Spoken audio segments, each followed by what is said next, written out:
느헤미야 2장입니다. 느헤미야 2장입니다.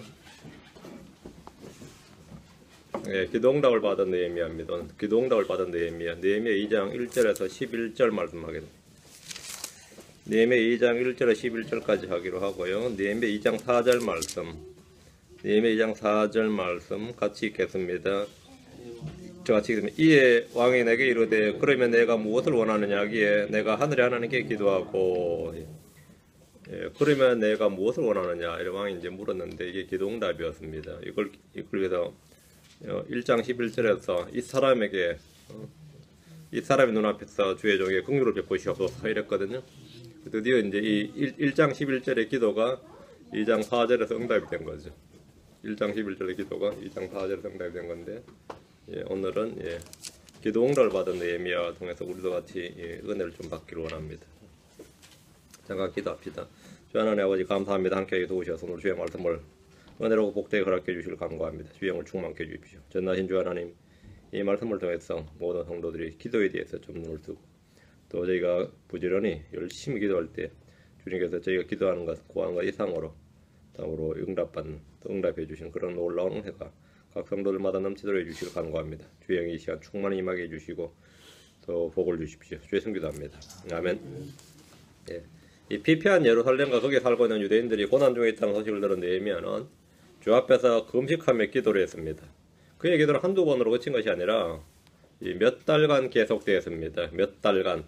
느헤미야는 예루살렘을 위해 기도하면서 쉬지 않고 끊임없이 기도했습니다. 1장에서 느헤미야가 자기의 동생과 유대에서 온 사람들로부터 소식을 들은 것이 기슬루월입니다. 기슬루월. 2장이 니산월이에요. 기슬루월이 지금 하면 11월에서 12월 사이거든요. 그 니산월이 3월에서 4월입니다. 그러면은 몇 달간 기도한 거죠? 4개월 기도한 겁니다. 지금. 그 1장과 2장 사이가 지금 4개월이에요. 그 느헤미야 4개월 동안 예루살렘과 동쪽 유대인들을 위해서 주 앞에서 기도를 중단하지 않았습니다. 우리 주님은 밤새도록 기도하셨습니다. 주님은 새벽에 날이 밝기 훨씬 전에 그분께서 일어나셔서 나가서 외진 곳으로 떠나 기도하셨다. 거기서 기도하셨다. 이렇게 성경에 기록되어 있습니다. 주님은 기도의 본을 보이셨고 기도하도록 가르치셨고 기도하라고 명령하셨습니다. 주님은 이런 식으로 기도하라 하시면서 제자들에게 기도하는 방법도 가르쳤습니다. 우리는 시험에 빠지지 않도록 기도해야 됩니다. 우리는 은밀한 골방에 들어가서 또 기도해야 됩니다.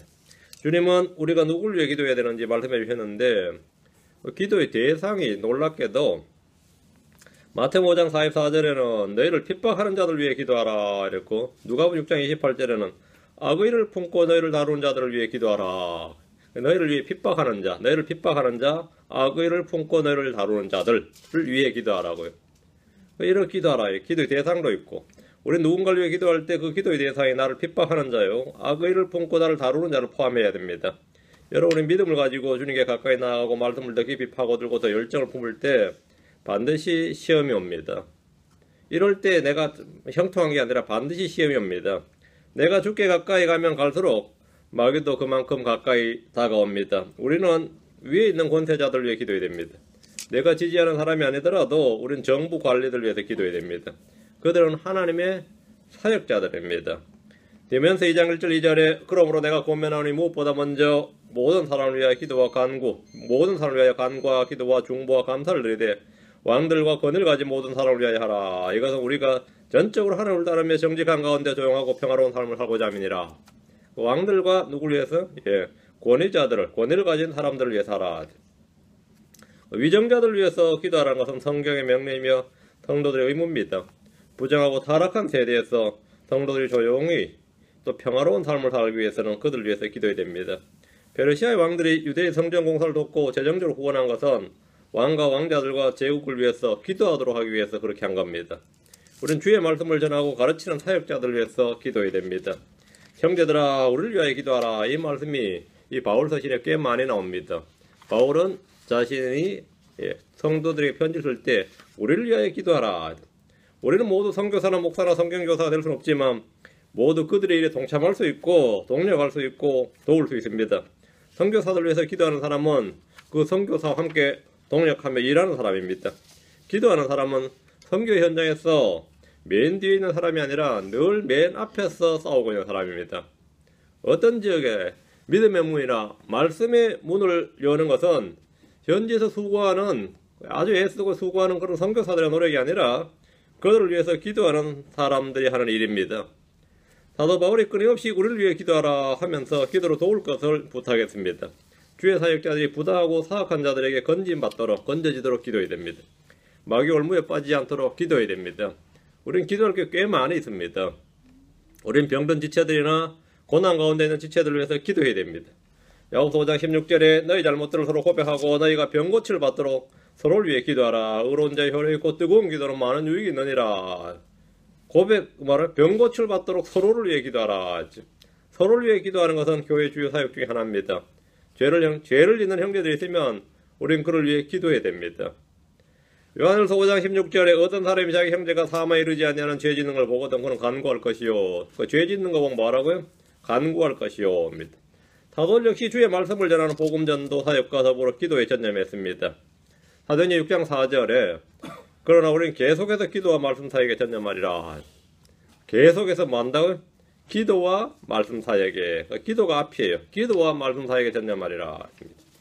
사도 바로 말하기를 데살로니가서 3장 10절에 우리가 밤낮으로 넘치도록 기도하면 너희 얼굴을 보고 너희 믿음에서 부족한 것을 완전하게 하려 함이니라. 밤낮으로 뭐 한다? 기도하는 것다. 기도는 시간 날 때마다 하는 어떤 일이 아니고 밤낮으로 넘치도록 하는 풀타임 사역입니다. 시간 날 때 어쩌다 한두 번 생각날 때 한두 번 하는 그게 기도가 아닙니다. 이건 완전히 사역이에요. 이건 일이다 말입니다. 바울은 성도를 위해서 밤낮으로 넘치도록 기도했고 디모데를 위해서도 그렇게 기도했습니다. 디모데후서 1장 3절에 내가 밤낮으로 기도하는 가운데 끊임없이 너를 기억함으로 내가 밤낮으로 기도하는 가운데 끊임없이 너를 기억함으로 우리는 기도하되 뜨겁게 기도하고 쉬지 말고 기도하고 밤낮으로 넘치도록 기도하고 낙심하지 말고 기도해야 됩니다. 때로는 금식하며 기도하고 울부짖으며 기도해야 됩니다. 우리 주님이 이렇게 기도했단 말입니다. 히브리서 5장 7절에 그분께서는 친히 육체로 가는 때에 자기를 사망으로부터 능히 구원하실 분에게 강렬한 부르짖음과 눈물로 기도와 간구를 들으셨고 또 친히 두려워하셨으므로 하나님께서 들으셨느니라. 주님이 기도를 어떻게 하셨느냐. 육체로 가던 때에 공생 사역이죠. 사망으로부터 능히 구원하실 분에게 강렬한 부르짖음과 눈물로 기도 간구를 들으셨다. 육체로 계실 때 주님은 구했습니다. 사도들도 구했습니다. 우리 역시 구해야 됩니다. 구하면 얻습니다. 마태복음 7장 7절에 구하라 그러면 너에게 주실 것이요 찾으라 그러면 너희가 찾을 것이요 두드리라 그러면 너에게 열릴 것이니 했습니다. 우리가 구하지 않으면 얻을 수 없습니다. 구하지 않으면 얻을 수 없다요. 야고보서 4장 2절에 너희가 갖지 못하면 너희가 뭐하지 않다? 구하지 아니하기 때문이요. 구하지 아니하기 때문이요. 모든 결핍의 이유가 원인이 여기에 있습니다. 그렇게나 애쓰고 몸부림쳤는데도 얻지 못하는 사람이 있다면 구해야 됩니다. 부족하면 구해야 되고 없으면 구해야 되고 필요하면 구해야 됩니다. 구해야 된다. 구하라. 그러면 너희가 주실 것이요. 언제까지 구해야 되느냐? 얻을 때까지 구해야 됩니다. 언제까지 기도해야 되냐면 얻을 때까지. 느헤미야가 그렇게 기도했습니다. 그는 왕의 잔을 맡은 자로서 마음은 있어도 몸을 움직일 수 없는 사람이었습니다. 마음은 있지만 몸을 움직일 수, 몸을 뺄 수가 없는 사람이에요. 왜? 왕의 잔 맡은 자, 항상 앞에 있어야 되는 사람이었단 말이죠. 유대와 예루살렘의 소식을 듣고도 기도할 뿐이지 달리 할 수 있는 일이 아무것도 없었습니다. 몸이 메인 사람이었어요. 이런 때에 대부분의 사람들은 자신의 처지와 환경을 딱 보면서 자신의 지금 처지가 이 모양이니까 내가 지금 처지가 이러니까 말이에요. 그 자신의 처지와 환경을 말하면서 뭐 이해를 구하기도 하고 핑계거리로 삼기도 합니다. 이런 사정을 널리 좀 헤아려 주셔서 나한테는 부담 지우지 마시오. 뭐 이게 이제 정상적인 일반적인 저거예요. 이런 사정이 있으니까 이런 거는 이제 일반적이죠. 핑계거리를 딱 삼거나 아니면 이해를 구하는 거죠. 그러면 이제 자신이 그게 있으면 어때죠? 그걸 이제 방패막으로 삼으면 마음이 좀 편하죠. 내가 마음은 진짜 있는데 이게 사정이 이렇단 말이죠. 중요한 것은 내가 처한 어려운 처지나 꼼짝할 수 없는 환경이 아닙니다. 선한 소원과 의지입니다. 선한 소원과 의지. 그리고 그것을 들으시고 이루실 수 있는 하나님께 기도하는 겁니다. 자, 본문을 보겠습니다. 1절. 아닥사스다 왕의 제20년 니산월에 왕 앞에 포도즙이 있었고 내가 그 포도즙을 들어 왕에게 드리니라. 그런데 내가 전에는 왕 앞에다 슬퍼한 적이 없었으므로 이 느헤미야가 지금 4개월간 기도하고 금식도 하고 하면서 슬퍼한 적이 없었으므로 이랬죠. 지금 슬퍼한다. 이 말은 뭐냐면 많이 사실은 마음이 디프레스가 된 상태예요. 기도해도 뭐 사실 변하는 게 하나도 없잖아요. 4개월간 그렇게 사는데 이게 지금 쌓이고 한 4개월 정도 지나니까 느헤미야도 얼굴로 뭐가 나타나는 거죠? 내 지금 상태가 별로 안 좋다 하는 게 드러나는 거예요. 그 왕이 알아차릴 만큼. 그래서 전에는 왕 앞에서 슬퍼한 적이 없었으므로 했어요. 그럼 지금은 어떤 거죠? 왕 앞에 지금 슬픔이 보이는 거죠. 왕이 눈치챌 만큼. 우리가 오랫동안 기도하면 뭐 기도 응답도 안 되는 기도를 계속 몇 달 하고 있으면 누구나 다 뭐가 나타나 다 이 얼굴로 표출이 됩니다. 얼굴로 표출이 되든 말로 표출이 되든 뭐 행동으로 표출이 되든 표출이 돼요. 느헤미야 1장 1절에서 제 20년 기슬루월에 내가 수상국에 있었을 때 이랬죠. 2장 2절에서 지금 2장 1절에서 뭐래 똑같아 한 장이 지나서 20년 니산월에 왕 앞에서 이랬죠. 그게 기슬루월에서 이제 니산월이 된 거죠. 4개월 지난 겁니다. 느헤미야는 기슬루월에 유대에서 온 자들의 소식을 듣고 금식하며 회개하고 중보기도를 시작했습니다. 어느덧 4개월이 지났습니다. 4개월 지났단 말이죠. 그럼 계절이 지난 거예요. 겨울철이면 겨울철이 지나버린 거죠. 이제 따뜻한 봄이단 말이죠. 4월이면. 그렇죠? 그는 평소대로 왕의 잔을 맡은 자로서 직무에 충실하고 있었습니다. 왕 앞에 포도즙이 있었고 그는 포도즙을 들어서 왕에게 드렸는데 이것이 느헤미야의 이제 직무입니다. 이게 느헤미야의 직업이에요. 포도주가 아니라 포도즙입니다. 느헤미야가 왕에게 포도주를 준 것이 아니고 술을 준 것이 아니고 포도송이를 짜서 주스를 만들어 준 겁니다. 창세기 40장 11절에 보면 내 손에 파라오의 잔이 있기에 내가 포도들을 따고 파라오의 잔에 그것들을 짜서 그 잔을 파라오의 손에 드렸더라. 그 짜서 포도송이를 짜서 드린 게 그게 뭐 잔 맡은 데 컵 배우라고 하는 일이에요. 그 왕 앞에 아침부터 한잔 하시죠 하고 주는 게 아니란 말이죠. 포도주가 아니고 포도즙이란 말이에요. 그 잔 맡은 자가 하는 일이 이건데 이제 모든 이제 우리 한글 성경 다 포도주로 돼 있으니까 왕도 아침부터 한잔 하고 시작하는구나 이렇게 생각한 거죠. 그죠? 새 포도즙, 뉴와인은 말이에요. 새 포도즙은 술이 아니고 포도즙이란 사실은 성경을 읽을 때 쉽게 알 수 있습니다. 이사 65장 18절에 주가 이같이 말하노라 포도송이에서 새 포도즙을 찾았으므로 어떤 사람이 말하기를 그것을 멸하지 말라. 그것 안에 복이 있느니라. 포도송이에서 새 포도즙을, 포도송이 클러스터, 포도송이에서 새 포도즙을, 뉴와인을 찾았다. 뉴와인은 뭐죠? 주스다 이 말입니다. 즙이다 말이에요. 우리 주님께서 혼인잔치에 물로 포도주를 만들어준 게 아니고 포도즙을 만들어준 겁니다. 그 누구나 다 마시도록 회당장이든 누구든 신선한 포도주스를 만들어준 거예요. 에이 뭐 어른의 장난입니까? 그때 술 안 마시고 주스 마시게 이런 사람도 들었어요. 설명을 해주는데 그런 반응이 그 모양이야. 에이 어른들이 무슨 술을 마시지 뭐 장난칩니까? 주스 마시는 거 뭐 장난으로 생각하는 거죠. 한 잔 술이 건하게 들어가야 분위기 나지. 회당장이 가면 술에 해롱해롱 채가지고 말도 안 되는 소리 하는 거죠. 주의 만찬에서 잔을 집으시고 마신 것도 독한 포도주가 아니라 포도즙이었습니다. 새 포도즙이었어요. 갈 때. 지금까지 이 일을 하면서 느헤미야는 왕 앞에서 한 번도 슬퍼한 적이 없습니다. 4개월이 지나니까 이제 한계 온 거예요. 왕정국가에서 신하가 왕 앞에서 불쾌한 표정이나 슬픈 기색을 하는 것은 불경죄에 해당하며 벌을 면하기 어렵습니다. 이 왕정국가에서 말이죠. 느헤미야의 슬픔은 자신의 죄나 자기 문제로 인한 슬픔이 아니라 예루살렘과 동족 유대인들에 대한 연민으로 인한 슬픔이었습니다. 목자는 양들을 불쌍히 여기는 마음이 있어야 됩니다. 지체들을 향해서 불쌍히 여기는 마음이 있어야 됩니다. 우리 주님은 우리들을 보시고 그들을 불쌍히 여기는 마음을 가졌습니다. 주님은 병든 자들 향해서 불쌍히 여기셨습니다. 그래서 그들을 고치셨습니다. 주님은 빚진 자를 보고 불쌍히 여기셨습니다. 그래서 탕감해 주신 겁니다. 그렇죠? 주님께서는 병자들을 보고 불쌍히 여기셨습니다. 불쌍히 여겼다요. 그래서 치유해 주신 겁니다. 자신에게 나오는 많은 사람들을 보시고 그들은 목자 없는 양 같으므로 불쌍히 여기셨습니다. 그래서 많은 것을 그들이 가르치기 시작하셨더라. 주님께서 사역하는 모든 동기가 뭐였냐면 불쌍히 여겼다 이거예요. 불쌍히 여겼다. 연민이지 연민. 불쌍히 여겼다 이거. 성경 말씀하시기를 시편 103편 13절에 아버지가 자기 자식들을 불쌍히 여기는 것 같이 주께서 자신을 누려하는 자들을 불쌍히 여기시나니 한 대로 우리 주님은 불쌍히 여기시는 분입니다. 또 말씀하시기를 예가 3장 22절에 주의 긍휼로 말미암아 우리가 소멸되지 아니하였으니 그분의 불쌍히 여기심은 끝이 없도다. 불쌍히 여기셨다는 겁니다. 주님의 사역의 밑바닥에는 언제나 이 불쌍히 여기는 마음이 있었습니다. 이것을 다른 말로 긍휼 그렇게 말합니다. 긍휼을 그렇게 말해요. 느헤미야의 마음속에는 유다를 향한 경건한 슬픔이 가득했고 연민이 있었죠. 거기 사는 백성들이 뭐라 불쌍히 여기는 마음이 섰다요. 근데 그것이 얼굴로 드러난 겁니다. 사개월간 금식하며 기도하고 이것저것 다 해도 자기가 메인 몸이라 자기가 할 수 있는 일이 아무것도 없었어요. 남들이 볼 때는 느헤미야가 최고 권세자죠. 왕의 측근이고 왕 앞에 있는 사람인데 족을 위해서 뭔가를 좀 했으면 싶은데 그가 지금 할 수 있는 일이 아무것도 없어요. 그 기도만 하고 있었던 거예요. 그런데 이제 얼굴에 슬픔이 드러나기 시작했습니다. 많은 이들이 다들 자신을 불쌍히 여깁니다. 그 술이라도 한 잔 더 하면 사람한테 하는 말이죠. 알고 보면 나도 불쌍한 놈이야 이러죠. 술이라도 한 잔 더 하면 대부분 다 그래요. 나도 알고 보면 불쌍한 놈이라느니 하면서 막 우는 놈도 있고 진짜 별 사람 다 했어요. 평소 안 그러다가 막 드러나는 거죠. 자기가 불쌍해. 남을 불쌍히 여기는 것이 아니라 대부분 자신을 불쌍히 여겨요. 응? 자기가 자기 생각도 불쌍한 거야 이게. 안 그래요? 불쌍한 거예요.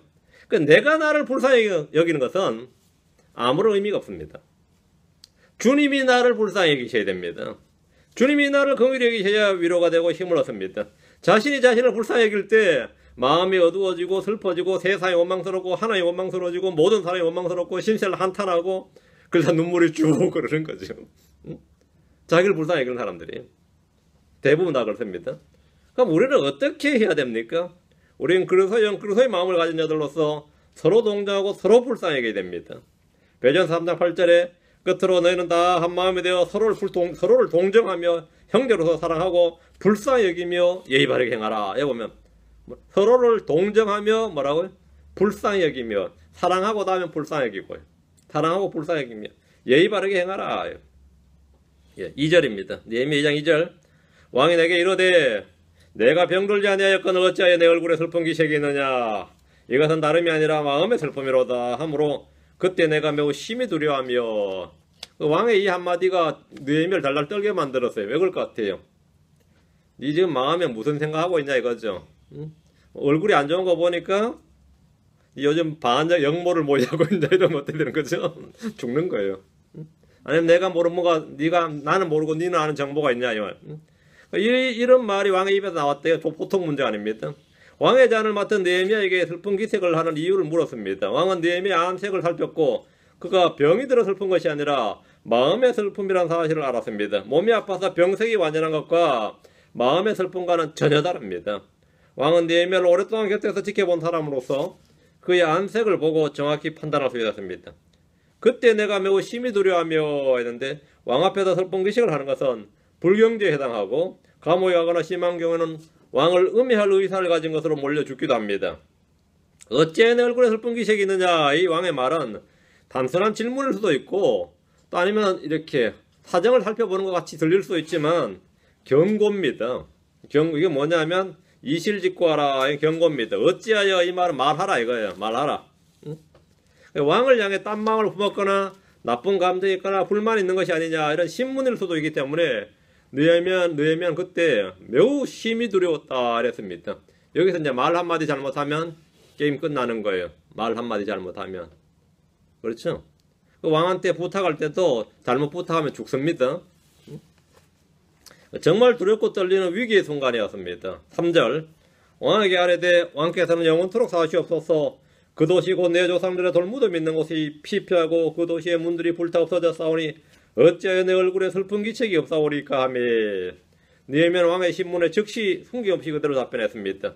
정직은 최상의 방법입니다. 언제나 정직이 최상의 방법이에요. 사람들이 대부분 하는 거짓말이 언제인지 압니까? 거짓말이 큰 거짓말 잘 안 하는데 나는 좀처럼 거짓말 잘 안 하는데도 거짓말을 순간순간 할 때가 있죠. 왜냐면 순간적인 위기 상황에서 그 순간을 모면하기 위해서 하는 말이 거짓말입니다. 순간적인 위기 상황에 올 때 그 순간을 모면하기 위해서 자기도 모르게 거짓말 툭 튀어나온다. 예, 그 어색한 분위기를 피하기 위해서든지 뭐 그 사람을 배려하기 위해서든지 자신의 당황을 감추기 위해서든지 그 순간적인 아주 뭐 자기 말로는 그 소위 말 사소한 거짓말이죠. 사소한 거짓말. 이게 뭐냐 그러면 순간적으로 그 아무것도 아니야. 그 순간을 뭐 어떻게 하라고요? 예, 무마하기 위해서나 모면하기 위해서나 뭐 어떤 기타 등등 이런 거짓말은 말이죠.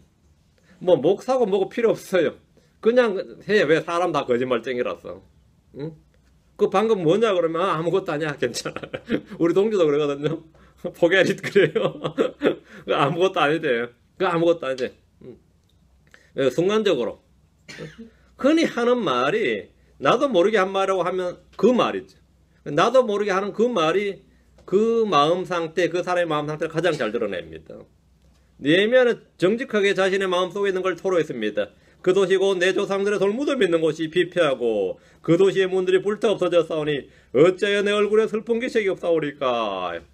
느헤미야는 자신이 유대인이요 유대인으로서 예루살렘이 피폐하고 그 도시의 문들이 불타 없어진 것에 대해서 슬퍼했기에 얼굴에 그대로 드러났음을 왕께 알았습니다.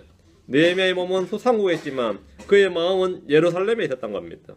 몸은 수상궁에, 마음은 어디? 예루살렘에. 지금 나의 마음은 어디에 누구와 함께 있습니까? 지금 나의 애정이 어디에 있습니까? 지금 나의 생활 방식이 어디에 있습니까? 지금 나의 보안은 어디에 있습니까? 우리의 몸은 여기에 있지만 나는 언제나 주와 함께 있습니다. 나의 애정은 저 하늘에 있습니다. 나의 생활 방식도 하늘에 있습니다. 우리의 생활 방식은 하늘에 있으며 나의 보아도 하늘에 있습니다. 내가 갈 거처도 하늘에 있습니다. 내가 입게 될 옷도 하늘에 있습니다.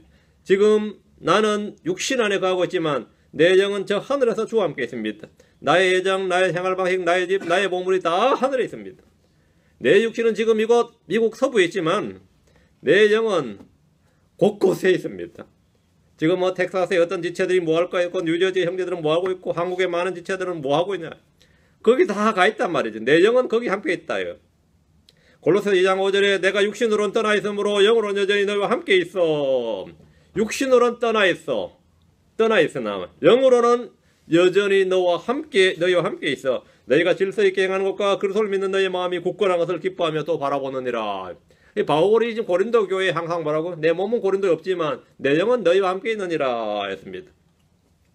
느헤미야가 바로 그랬습니다. 내 몸은 수상국에 있지만 내 영은, 내 마음은 지금 예루살렘에 피폐한 그 예루살렘에 고난 가운데 있는 백성들과 함께 있었습니다. 어째 슬픈 기색이 없사오리까. 4절 이에 왕이 내게 이르되 그러면 내가 무엇을 원하느냐 하기에 내가 하늘의 하나님께 기도하고. 왕은 느헤미야가 자신의 마음에 있는 것을 다 털어놓자 그러면 내가 무엇을 원하느냐를 물었습니다. 주의를 기울이지 않고 성경 읽다 보면 1장에서 기도한 후에 곧바로 다음 날이나 며칠 뒤에 느헤미야가 왕 앞에 선 줄로 생각할 수 있습니다. 느헤미야는 지금 4개월째 기도하고 있는 중이었습니다. 그의 기도는 4개월 뒤에 응답이 되었습니다. 기도한 후에 인내가 필요한 이유가 바로 여기에 있습니다. 하나님은 느헤미야의 기도를 들으셨습니다. 당시 법에 따르면 왕 앞에 선 신하는 슬픈 기식을 하거나 왕에게 나쁜 소식을 전할 수가 없었습니다. 평세도로라면 느헤미야는 중벌이나 죽음을 면하기 어려웠습니다. 그러나 왕은 내가 무엇을 원하느냐 이렇게 말합니다. 이 순간 느헤미야는 자신의 기도가 응답된 걸 알았습니다. 그렇죠? 할렐루야죠. 그런데 그런 기도하기를 지금 1장 11절에 느헤미야 1장 11절에서 오 주여 간청하건대 이제 귀를 기울이사 주의 종의 기도와 주의 이름을 두려워하기 원하는 주의 종들의 기도에 귀를 기울이시고 원하건대 이날 주의 종을 형통하게 하사 이 사람의 눈앞에서 주의 종에게 긍휼을 베푸시옵소서. 이 사람의 눈앞에서 왕의 눈앞에서 말 주의 종에게 긍휼을 베푸시옵소서. 이게 응답된 거죠. 이 순간 잠언 21장 1절에 왕의 마음이 물 있는 강들같이 주의 손안에 있나니 그분께서 친히 원하시는 곳으로 그것을 돌리시느니라. 이 말씀대로 왕의 마음이 움직였던 겁니다. 그래서 왕이 그러면 내가 무엇을 원하느냐 이렇게 원한 걸 말해보라고 했습니다. 그 순간에 느헤미야는 다시 한번 기도했습니다. 말을 듣자마자 내가 하늘의 하나님께 기도하고 했죠. 이건 이제 순간적인 묵도의 기도라고 그러죠. 순간적으로 딱 기도하는 겁니다. 1초나 2초 순간적으로 1, 2초 아주 짧게 딱 기도하는 건데 이건 아주 중요한 기도입니다. 우리 크리스천들이 삶에서 늘 배워야 되는 거죠. 손에 핸들을 잡고 있단 말이죠. 뭘 하고 있든지 이 기도는 할 수 있는 거죠. 이 기도는 할 수 있는 거죠. 그래서 기도하는 거예요. 여러분이 언제든지 순간순간 기도할 수가 누구하고 대화하기 전에 할 수 있는 기도예요. 누구하고 대화하기 전에 순간적으로 할 수 있는 게 이겁니다. 하늘의 하나님께 기도하고 말해보라 그러는데 잠깐 기도하겠습니다. 내일 이러진 않을 거 아니에요. 왕이시여 제가 잠깐 기도하겠습니다. 그건 아니고 완전히 순간적인 기도예요. 그렇죠? 지난 4개월 동안 꾸준히 기도해왔지만 자기만 기도한 게 아니라 여러 사람이 같이 기도했어요. 성경에 보면 분명히 자기 주의 종의 기도와 주의 이름을 두려워하기 원하는 주의 종들의 기도했으니까 자기도 기도해왔고 자기 동생도 기도했고 같이 여러 사람이 기도했고 꾸준히 기도해온 일이지만 말이죠. 왕이 이제 말해보라 하니까 그 순간 다시 한번 기도한 겁니다. 그 순간 다시 기도했어요. 내가 하늘의 하나님께 기도하고 했다. 느헤미야는 이 순간에 머뭇거리거나 돌려서 말하지 않고 하늘의 하나님께 기도했는데 무엇을 구해야 할지 기도했던 겁니다. 무엇을 기도해야 되냐? 내가 이 시간 왕 앞에서 무엇을 구해야 되는지를 기도한 거죠. 왕의 호의를 입도록 기도했을 겁니다. 우리는 위기의 순간에 잠깐의 기도를 통해서 그 위기의 순간을 기회의 순간을 만들 수 있습니다. 그 위기를 기회로 만들 수가 있습니다. 우리는 위기의 순간에 잠깐의 기도를 통해 기회의 순간을 만들고 재앙이냐 복이냐가 이 결정되는 중요한 순간에 말이죠. 까딱 잘못하면 재앙이고 잘못하면 복이 되는 거죠. 어떤 사람은 기회가 왔을 때 어리석게 말하거나 행동함으로써 위기를 초래하고 맙니다. 때로 사람은 저로 이기다 싶어서 경솔하게 말하다 도리어 왕의 분노를 살 수도 있습니다. 자식이 말해보라니까 진짜 별소리를 다 해야 되더라 이러면 되는 거죠. 아 이제 막 본심이 나오더라 말이지. 그래 완전히 신뢰 잃어버린 거죠. 한번 말해보랬더니만 아주 뭐 건방지더라 이래버리면 끝나는 거죠. 아주 중요한 순간이에요. 그러다 사람이 저로에 기회다 싶을 때도 이게 그것이 재앙이 되지 않도록 해야 됩니다. 느헤미야가 이 기회를 제대로 살리고 위기가 아닌 복이 되게 하기 위해서 한 일은 이 잔머리를 굴리거나 시간을 달라고 한 것이 아니라 기도한 겁니다. 구할 때 제대로 잘 구해야지 그 잘못 구하면 그것도 재앙입니다.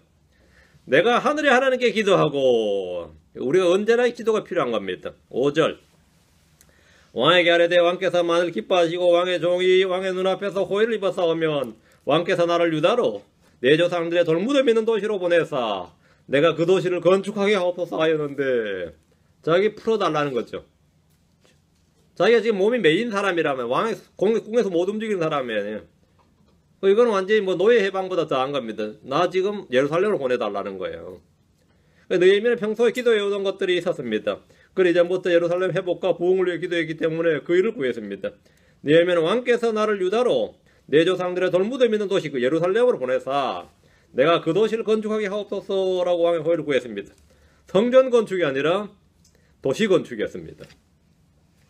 그런 폐허가 된 예루살렘을 다시 건축하도록 해주시길 구했습니다.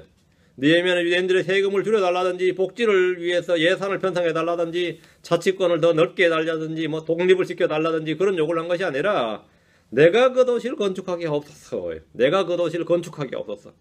일반적으로 도시 건축은 막대한 재정과 인력이 투입되는 겁니다. 도시를 건축한다 이것은 장난이 아니죠. 예루살렘의 건축은 예언적으로 매우 중요한 의미가 있습니다. 왜 이걸 구했냐 이거예요. 왜 구한 것 같아요? 물론 뭐 예루살렘이 이제 도시도 제대로 건축되고 백성들 위해서 구했겠지만 이건 굉장히 중요한 의미가 있어요. 다니엘서 9장 25절에 예언이 딱 돼 있어요. 그러므로 알고 깨달을지니라 즉 예루살렘을 회복하고 건축하라는 명령이 나아가는 때로부터 통치자 메시아 이르기까지 7일에와 62일에가 있으리니 심지어 곤란한 때 거리와 성벽이 다시 건축될 것이며 언제부터? 예루살렘을 회복하고 건축하라는 명령이 나가는 때부터 메시아 통치자까지 이랬죠. 예루살렘을 회복하고 건축하는 명령이 지금까지 고레서부터 지금까지 느헤미야 지금까지 안 나왔어요. 그러니까 메시아 통치 예언이 있는데 메시아 통치가 언제 올지 모르는 거죠. 언제 명령이 떨어질지 모르잖아요. 그러니까 느헤미야가 지금 기도해서 지금 왕이 이 명령을 내려주면 어떻게 되는 거죠? 지금부터 카운트다운이 시작되는 거죠. 그래요, 그래요. 그러니까 이거는 민족적으로 엄청나게 중요한 겁니다. 지금 이 명령만 떨어지면 지금부터 뭐라고요? 굴러가던 뭐 그런 말이 있어요. 뭐 국방부 시계는 거꾸로 굴러도 뭐 돌아간다는 말이 있어요. 군인들이 이제 자기 제대할 날짜 될 때 그러거든. 어떻게 해도 날짜는 간다 이거요. 어쨌든 간에 이 명령 왕의 명령만 떨어지면 그날부터 뭐라고요? 62일에 한 일에 70일에만 지나면 메시아 통치자 온다 이거예요. 그렇죠? 안 그래요? 그러니까 이 가장 중요한 기도가 뭐죠? 이 명령 받아내는 거예요. 왕의 입에서 예루살렘을 건축하라 이 명령 한마디 떨어지면 뭐가 되는 거죠? 이날부터 뭐가 되는 거예요? 예수 오는 거가. 유대인들의 희망이고 모든 것을 기다리고 오는 거죠. 메시아 통치자의 도래가 이제 카운트다운이 시작된단 말이에요. 이 명령을 받아내기 위해서 지금 느헤미야가 뭐 한 겁니까? 기도를 한 거고 지금 구하라 그랬을 때 여지없이 이 말씀에 따라서 느헤미야가 딱 구한 겁니다. 그리고 이거 잘못되면 뭐 죽어 할 말 없는 거고요. 이 명령만 떨어지면 되니까. 그렇죠? 대언자 다니엘을 통해서 주님은 70일에 대한 예언적 연대기의 시작됨이 예루살렘을 회복하고 건축하라는 명령이 나아가는 때부터 이걸 말씀해 주었습니다. 포로들의 귀환 명령이나 성전 건축 명령은 이미 나간 적이 있지만 예루살렘을 회복하고 건축하라는 명령은 왕들로부터 단 한 번도 나간 적이 없습니다. 그러니까 이 명령이 지금 떨어지기를, 이 명령이 나가기를 간절히 바라고 구한 거예요. 느헤미야가 예루살렘을 건축하게 해달라고 구한 것은 이 명령이 나가면 그때부터 통치자 메시아가 올 때까지, 그렇죠, 통치자 메시아가 올 때까지 말이에요. 기간이 70일을 확정되는데 지금 거기 보면 7일에와 62일에 69주죠. 69주가 끝나고 초림의 메시아가 오는 겁니다. 70일에 끝나고 재림의 메시아가 오는 거죠. 그 예레미야 조상 대대로 예언된 메시아의 오심을 위해서 예루살렘의 건축 명령을 받는 것이 가장 큰 소원이었고 기도 제목이었어요. 그리고 구하라 그럴 때 느닷없이 그걸 딱 구한 겁니다. 그걸 구한 거예요. 아주 위대한 기도입니다. 6절. 그때 왕비도 왕의 곁에 앉았더라. 독특한 말이 한마디 갈로 속에 딱 들어가 있죠. 그때 왕비도 왕의 곁에 앉았더라. 이 말은 뭐 같아요? 왕이 금슬이 좋다 그 말이에요. 뭐 같아요? 생각을 해요. 이따게 괜히 이런 말 집어넣어놓지는 않았을 거 아니에요. 왕비가 그러면 왕을 휘잡고 있는 거예요? 왜 국정에서 말 왕비도 왕의 곁에 앉았더라 했죠. 왕이 내게 이르되 내 여행이 얼마나 걸리겠느냐, 내가 어느 때에 돌아오려느냐 하고 이처럼 왕이 나를 보내기를 기뻐하기에 내가 그에게 기한을 정해주고 언제까지 돌아오겠습니다 이렇게 했다는 거예요. 그때 왕비도 왕의 곁에 앉았더라 이 말씀을 언급한 것은 이 왕비가 그 유명한 에스더입니다. 이 왕비가 아닥사스다 왕이니까 에스더죠. 에스더는 수상국에서 왕비가 되는데 하만의 계략을 분쇄하고 유대인들을 구원한 유대인입니다. 그때 왕비도 왕의 곁에 앉았더라 이 짧은 한마디에는 왕비의 존재감이 드러나 있습니다. 그 왕이 당연히 뭐 왕비가 곁에 있는데 왕비가 에스더가 유대인이죠. 앞에 지금 느헤미야가 유대인인데 당연히 이렇게 교감이 저게 되는 거죠. 그래서 느헤미야 요청에 왕은 내 여행이 얼마나 걸리겠느냐, 내가 어느 때에 돌아오느냐 이렇게 말하면서 그를 보내주었습니다. 왕은 느헤미야를 보내면서 다시 돌아오도록 했습니다. 느헤미야는 왕에게 기한을 정해줬습니다. 느헤미야는 언제 돌아올지 말해주면서 도시 건축을 완수할 충분한 시간을 잡았을 겁니다. 일반적으로 도시 건축과 같은 대규모 토목공사는 충분한 인력과 재정이 투입되지 않으면 사람이 예상한 시간보다 훨씬 더 걸리는 법입니다. 2달 안에 끝내야지 싶어도 해보면 그것이 2년이 되고 3년이 될 수도 있어요. 그런데 어쨌든 느헤미야는 이제 얼마를 정해주고 간 거죠. 7절. 또 왕에게 아뢰되 왕께서 만일 기뻐하시거든 강 건너의 총독들에게 내린 편지를 내게 주사 그들이 나를 데려다가 마침내 내가 유다에까지 이르게 하시고, 독특한 요청이죠. 왕에게 편지를 하나 달라는 거죠. 왕명. 그러니까 강 건너의 총독들에게 내린 편지를 주사 왕의 명령, 어명을 달라는 거예요. 그래서 그들이 나를 데려다가 마침내 내가 유다에까지 이르게 하시고, 단도로 가는 게 아니라 총독들을 호위해서 갈 수 있도록 하다는 거죠. 그죠? 그러니까 느헤미야는 난생 처음 조국으로, 난생 처음 지금 예루살렘으로 돌아가는 길인데, 그냥 홀로 단신으로 가는 게 아니라 뭡니까? 총독들을 거느리고 가겠다는 거예요. 총독들을 거느리고 가겠다. 이 말은 뭐죠? 자신이 왕의 잔을 맡은 자로서 최고 지휘자라는 걸 지금 보여주면서 가는 거죠. 그런 예루살렘의 건축이란 막대한 사명을 가지고 고국으로 돌아가는데, 그냥 홀로 가는 게 아니라 총독들과 동행을 했다는 겁니다. 누가 울라라 그럴 때, 한국의 대통령이 미국 올 때 보면 장관들 다 끌고 오죠. 그뿐만 아닙니다. 기업 총수들이 다 끌고 와요. 어떨 땐 대규모 올 때만 200명도 옵니다. 기업 총수들. 왜 그렇게 하는 것 같아요? 그 사람의 지위에 따라서 수행 인원이 달라지고 수행 규모나 수행자들의 지위가 다 달라져요. 그렇죠? 요즘 북한도 보면 김정은이 이제 수행자가 몇 번 수행했느냐에 따라 측근의 권력 소요를 정해요. 얼마나 자주 수행했느냐, 그 사람은 얼마나 자주 동행했느냐에 따라서. 지금 예루살렘으로 가는데 자기 홀로 가면 별 볼 일 없는 사람이 되는 거예요.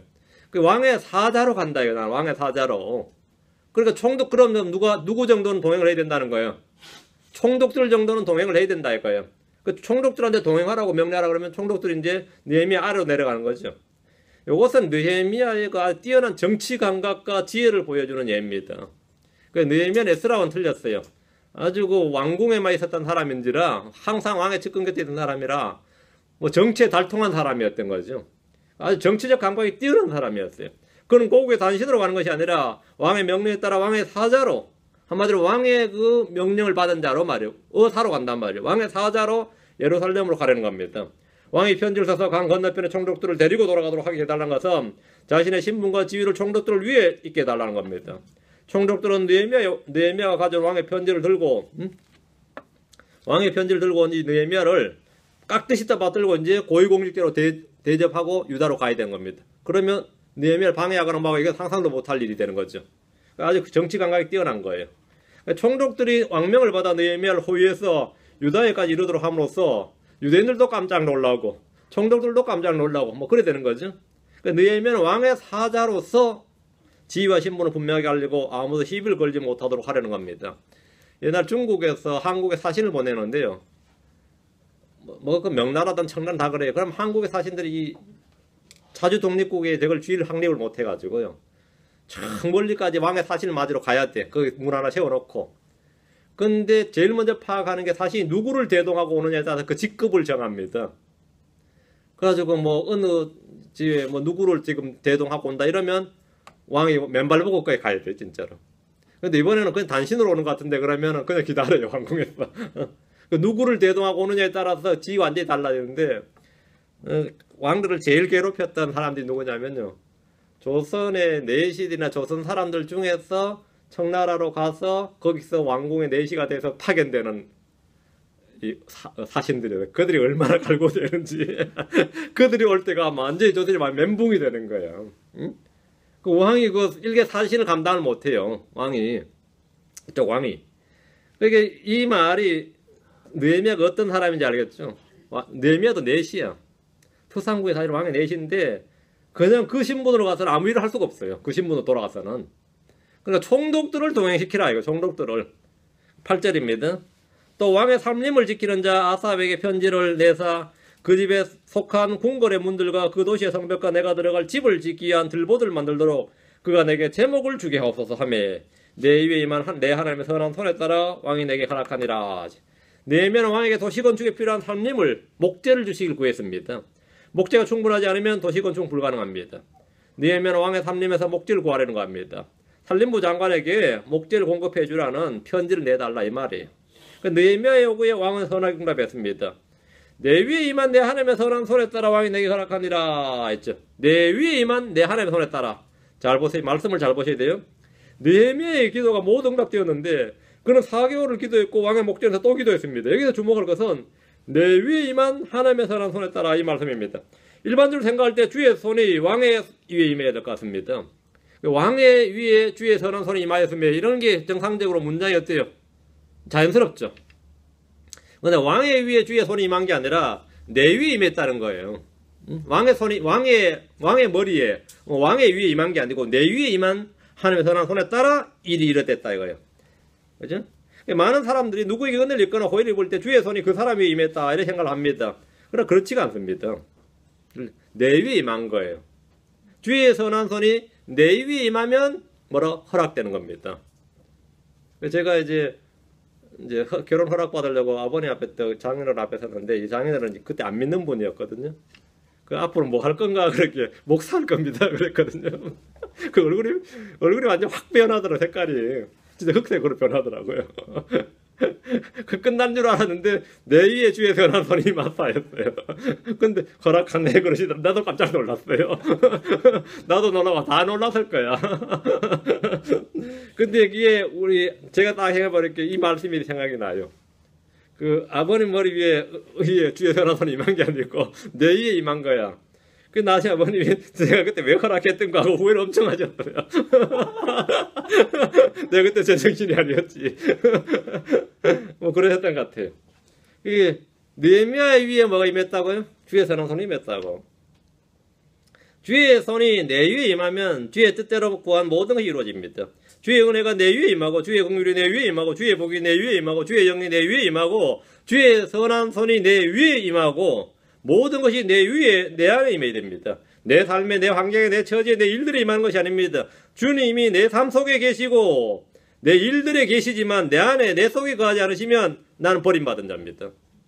그건 아무것도 아니에요. 내 위에 임해야 됩니다. 내 위에. 느헤미야가 내 위에 임한 내 하나님의 선한 손에 따라 왕이 내게 허락하니라 했습니다. 그래서 주님께서 느헤미야 위에 계셨고 그와 함께 하셨습니다. 야곱이 고향으로 돌아오는 길에 형 에서가 군대를 데리고 온다는 소식이 딱 들려왔어요. 겁났죠. 250명의 군인을 끌고 온다 이러면 완전히 돌아오는 야곱이 완전히 멘붕 되는 거예요. 옛날에 그 풀리지 않은 원한이 있죠, 서로가. 그 두려워 떨었습니다. 그때 주님께서 은혜를 베푸셔서 에서를 손봐 주신 것이 아니라 그날 밤에 야곱을 찾아오셨어요. 야곱을 손봐 주셨어요. 그 밤에 에서를 손봐 주신 것이 아니라 야곱을 손봐 주셨는데 씨름하셨고 그의 환도뼈를 치셨습니다. 최후의 순간은 도망으로 해야 되는데 도망도 못 치도록 하필이면 다리를 절뚝 꺼지도록 만들어 버리신 거예요. 하나님이 다루시는 것은 누구라고요? 남이 아니라 납니다. 주님은 야곱의 대적자고 에서, 원수인 에서를 다루시는 대신에 야곱을 다루었습니다. 우리도 마찬가지입니다. 하나님이 다루시는 것은 언제나 남이 아니라 내 자신입니다. 남이 아니라 내 자신이. 매사에 항상 주님의 손이 어떤 일이나 나의 상대 아니면 내가의 대적이 아니라 내 위에 임하는 겁니다. 매사에 항상 주님의 손이 어떤 일에 임하는 것도 아니고 나의 상대에게 임하는 것도 아니라 내 위에 임하기를 구하는 겁니다. 내 위에 임하기를. 주의 선한 손이 내 위에 임하사.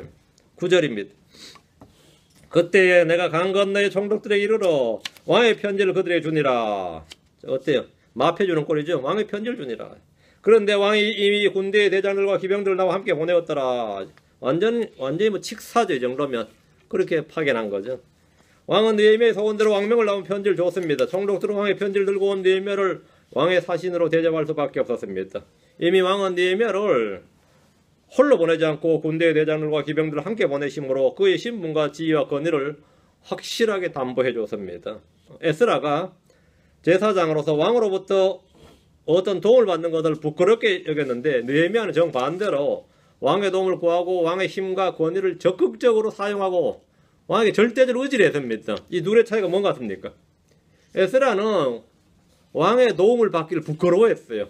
왕이 뭐 군대를 도와준다든가 이런 걸 뭐라고 부끄러워했다고. 그래서 금식하고 기도하고 뭐 자기들 힘으로 보물 들고 예루살렘으로 갔어요. 그리고 주의 선한 손이 함께 하셔서 무사히 말이죠. 한 푼도 안 털리고 도착을 했단 말이죠. 에스라가 믿음 좋은 것 같아요. 철저하게 왕명을 의지해서 왕이 편지를 내사 하면서 군대에 동원하는 느헤미야가 훌륭한 것 같아요. 둘의 차이가 뭐예요? 응? 나는 에스라가 믿음 있는 것 같고 나는 느헤미야가 믿음 있는 것 같아요. 어떤 것 같아요? 응? 에스라는 성전 보물들과 왕이 준 헌물과 백성들이 준 자원 헌물들을 운반하면서 오직 주의 도우심만 신뢰하고 금식하고 기도하면서 통치자의 힘을 구하지 않았습니다. 그걸 구하는 걸 부끄러워했다고 그랬어요. 그는 하나님의 제사장이었습니다. 반면 느헤미야는 철저하게 왕명을 내라면서 주의 도우심을 신뢰함으로써 왕의 힘과 권위를 지혜롭게 사용했습니다. 그는 왕의 곁에서 오랫동안 정치를 몸소 체득한 사람입니다. 이 권력이 뭔지 권력자들, 정치인들의 속성을 완전히 체득한 사람이에요. 둘 다 기도의 사람이었고 믿음의 사람이지만 일하는 방식이 완전히 다릅니다. 극과 극입니다. 극과 극이에요. 그 에스라가 느헤미야를 볼 때 아이고 혀를 치하면서 그저 저런 게 하나님 사람인가 이랬을 것 같아. 그런 건 알겠죠. 그 정치를 오랫동안 체득한 사람이다. 둘 다 기도의 사람이고 믿음의 사람인 건 맞는데 일하는 방식이 완전히 다릅니다. 느헤미야가 에스라보다 뭐 믿음이 없거나 기도가 적거나 뭐 육신적인 건 아닙니다. 도시 건축을 위해서 인력과 재정과 적으로부터 위험을 막을 힘이 필요한데 그는 왕에게 이런 필요를 구한 겁니다. 이게 없으면 뭐하노? 건축 못하는 거죠. 자기는 정한 기간 안에 건축하고 돌아와야 되는데 이걸 하기 위해서는 모든 자원이 필요하단 말이에요. 힘과 자원이 필요한데 그럼 왕에게서 나와야 된다요. 그 왕으로부터 명령이 떨어져야 된다. 왕으로부터. 이게 중요합니다. 예, 이 명령이 떨어지는 게 예언의 성취예요. 내가 홀로 하면 뭐가 되는 거죠?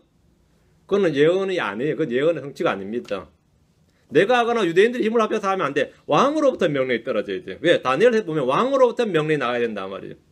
그러니까 이 도시는 유대인들이 알아서 건축하는 것이 아니라 왕명으로 건축되는 도시, 왕명으로 도시가 건축되도록 함으로써 다니엘을 통해 주신 주의 말씀을 성취하는 겁니다. 이거는 말씀에 따라서 이렇게 하는 거지 믿음 없어 그렇게 한 게 아니에요. 느헤미야가 믿음이 없어가지고 뭐 사람을 신뢰하고 통치자를 신뢰해가지고 왕을 자꾸 왕한테 구걸한 게 아니다 이 말이죠. 이거는 어디까지 하나님 말씀에 따른 것이다. 말씀에 따른 거 이해되시죠? 느헤미야 정죄하지 말라고. 10절입니다. 호론 사람 산발락과 암몬 족속인 종 도비아가 그 소식을 듣고 이스라엘 자손의 번역을 추구하는 사람이 온 것으로 인해 심히 근심하더라. 그 느헤미야의 별명이 뭐죠? 예, 이스라엘 자손의 번역을 추구하는 사람이에요. 그 외인들한테 느헤미야는 어떻게 보이는 거죠? 왕의 신하 그런 게 아니에요. 이스라엘 자손의 번영을 추구하는 사람이다. 그 느헤미야의 귀한 소식은 그 지역에 당연히 정치적인 파장을 일으켰습니다. 정치적 외교적 힘의 관계. 느헤미야가 돌아왔다. 수상국에 있던 왕의 자를 맡은 자였던 느헤미야가 지금 돌아왔다. 이거 엄청난 거죠. 당시 그 지역 사람들은 느헤미야를 이스라엘 자손의 번영을 추구하는 사람이라고 말하고 있습니다. 그거 목적이 이것입니다. 수상궁으로부터 왕의 잔을 맡았던 실세고 측근인 느헤미야가 왕명을 받아서 총독들을 대동하고 말이죠. 예루살렘을 건축하러 왔다는 소식은 이스라엘 원수들에게 큰 근심거리가 아닐 수가 없어서 큰 근심거리가 될 수밖에 없었습니다. 이스라엘의 번영은 언제나 이 교도들의 근심이고 무거운 짐입니다. 이는 예나 지금이나 앞으로나 마찬가지입니다. 이스라엘의 번영은 언제나 그 지역 사람들에게 뭐가 되는 거죠? 평화를 해치는 뭐가 되는 거죠? 트러블 메이커지. 지금도 그래요. 지금도. 이스라엘의 번영은 뭐 주변에 안정을 해치는 뭐 암적인 요소가 되는 거예요. 그래가지고 근심하더라. 11절 이와 같이 내가 예루살렘에 이르러 거기서 사흘 동안 거 아니라 느헤미야는 돌아와서 곧바로 칙령을 선포하거나 일을 벌인 것이 아니라 사흘 동안 잠잠히 있었습니다. 이 역시 그의 뛰어난 현실 정치 감각을 보여주는 장면입니다. 그는 이미 마음의 모든 일을 계획하고 왔습니다. 그는 자신이 주께 받은 사역이 있었습니다. 그 일을 위해서는 백성들에게 동기를 부여주고 목표를 제시해줘야 됩니다. 그는 서두르지 않고 사흘 동안 예루살렘에 가면서 주민들의 사정과 현지 사정과 또 주변 민족들의 사정을 모두 파악하는 데 시간을 보냈습니다. 느헤미야는 제사장도 아니고 대언자도 아니에요. 그럼 뭐라고요? 건축가, 정치인이라고요. 그 철저히 그 모습을 좀 보여주는 거죠. 예. 그래서 딱 전체 시간을 보내면서 이제 아무 말도 하지 않고 돌아왔는데 아무 말도 하지 않고 사흘 동안 거기에 거하면서 폐허가 된 예루살렘을 돌아보았습니다. 일을 시작하기 전에 먼저 모든 사정을 파악하는 것이 우선입니다. 스룹바벨이 성전 건축자였다면 느헤미야는 도시 건축자였습니다. 주님은 몸된 교회를 채우는 교회 건축자입니다. 바울은 신약 교회의 주 건축자였습니다. 메스터 빌더라 그랬어요. 자신의 주 건축자로서 우리는 각자 주님의 반석 위에 자신을 세우는 건축자입니다. 여러분이 여러분의 몸을 반석 위에 세우는 건축자라고요. 주 예수 그리스도란 반석 위에 무엇으로 자신을 세우는지에 따라서 보상이 결정됩니다. 우리는 교회를 세우는 일에 뛰어나길 구하고 모든 것을 남을 세우기 위해서 해야 됩니다. 고린도서 10장 8절에 주께서 우리에게 주신 우리의 권위는 너희를 무너뜨리라고 주신 것이 아니요 세우라고 주신 것인데요. 그것에 대하여 내가 조금도 자랑해도 부끄럽지 아니하리니 세우라고 주셨다. 사도의 권위나 목사의 권위나 이 모든 영적 권위는 세우라고 준 겁니다. 누군가를 세우라고 준 거지 무너뜨리라고 주신 것이 아니다. 고린도서 13장 10절에도 그러므로 내가 떠나 있을 때에 이것들을 쓰는 것은 주께서 무너뜨린 데 쓰지 말고 세우는 데 쓰라고 내게 주신 권능에 따라 무너뜨린 데 쓰지 말고 세우는 데 쓰라고 줬다. 그 권능은 뭐라고요? 세우는 데 쓰라는 거예요. 지역교회에 목사를 주시든 복음전도자를 주시든 교사들을 주신 것은 그리스도의 몸을 세우라고 주신 겁니다. 에베소 4장 12절에 이것은 성도들을 완전하게 하고 성기를 이루게 하고 그리스도의 몸을 세우게 하려면이라. 세우게 하려면이라. 뭔 세우는 거죠. 사회 불만 세력들은 사회를 세우지 못합니다. 파괴하지. 불태우고 무너뜨리고 이런 거는 뭐 잘하죠. 그건 쉽죠. 도시 하나 파괴하는 건 아무것도 아닙니다. 불질러 버리면 되는 거죠. 그러나 도시를 하나 세운다는 건 장난이 아니죠. 이거는 아무나 할 수 있는 것이 아니면 집을 하나 태워버리는 건 아무것도 아니면 쉽습니다. 누구나 어린도 할 수 있어요. 집을 하나 세우는 일은 쉬운 일이 아닙니다. 성도들은 다 세운 일을 해야 됩니다. 교회 하나 무너뜨리는 거 아무것도 아닙니다. 뭐 그게 몇십 년 된 교회도 몇백 명, 몇만 명 되는 교회도 무너뜨리려고 그런 거 장난 뭐 아무것도 아니에요. 그러나 교회를 세우는 일은 쉽지 않습니다. 그건 아무나 하는 게 아닙니다. 우리 모두 우리 자신을 세워야 된다. 우리 모두 거룩한 믿음 위에 자신을 세워야 됩니다. 유다서 1장 10절에 그러나 사랑하는 자들아 너희는 너희의 지극히 거룩한 믿음 위에 너희 자신을 세우며 믿음 위에 너희 자신을 세우라. 자신을 세우는 방법은 뭐냐? 주의 말씀을 듣고 행하는 겁니다. 내가 같이 내의 이 말 듣고 행하는 자가 뭐라고 반석 위에 세운 집과 같다. 하나님의 말씀을 듣고 행하는 것이 자신을 세우는 방법입니다. 마태복음 7장 24절에 그러므로 누구든지 나의 이 말을 듣고 그것들을 행하는 자를 나는 자기 집을 반석 위에 지은 지혜로운 사람과 같다 하리라. 행하는 자들을, 이 말들을 듣고 그것을 행하는 자를 뭐라고요? 예, 반석 위에 자기 집을 세운 사람, 지혜로운 사람과 같다. 우리는 파괴자나 무너뜨린 자가 아니라 교회를 세우고 형제를 세우고 자신을 세우는 건축가가 되어야 됩니다. 건축자가 되어야 됩니다. 건축자, 빌더가 되어야 된다. 빌더가 되어야 됩니다. 우리는 은혜의 말씀 위에 우리 자신을 세워야 되고, 거룩한 믿음 위에 자신을 세워야 되고, 주 예수 그리스도는 반석 위에 자신을 세워야 됩니다. 세우는 자가 되어야 돼요. 느헤미야가 바로 이 세우는 자였다. 빌더였다. 우리도 전부 다 파괴자, 디스트로이어, 파괴자가 아니라 빌더가 되도록 그렇게 기도해야 됩니다. 오늘은 11절까지 하고 다음 시간에 계속해서 12절. 느헤미야는 우리에게 참 가르쳐 주는 게 많은 책입니다. 여러분이 말씀을 통해서 은혜를 많이 받으시고 이렇게 아주 그 현실적이면서도 영적인 일을 하는 그런 아주 전형적인 인물이 느헤미야예요. 그래서 많은 걸 가르쳐주는 그런 책이니까 여러분이 느헤미야를 통해서 이 책을 통해서 또 은혜를 많이 받도록 기도합시다. 주 하나님 감사합니다. 함께하게 도우셔서 오늘 주의 말씀을 너그럽게 또 풍요롭게 또 풍성하게 그렇게 또 힘있게 저희 마음속에 허락해 주시고 또 신선한 기름 부음이 그 위에 넘치도록 해주셔서 제가 온전히 주를 찬양함과 주를 경배하는 것에서 부족함이 없도록 해주시고 주의 영이 저희 위에 임하여 주시고 저희 선한 손이 저희 위에 임해 주셔서 저희가 참으로 기쁨과 즐거움으로 충만한 그런 하루가 되도록 도와주십시오. 감사드리며 주의 성기도합니다. 아멘. 네, 마치겠습니다.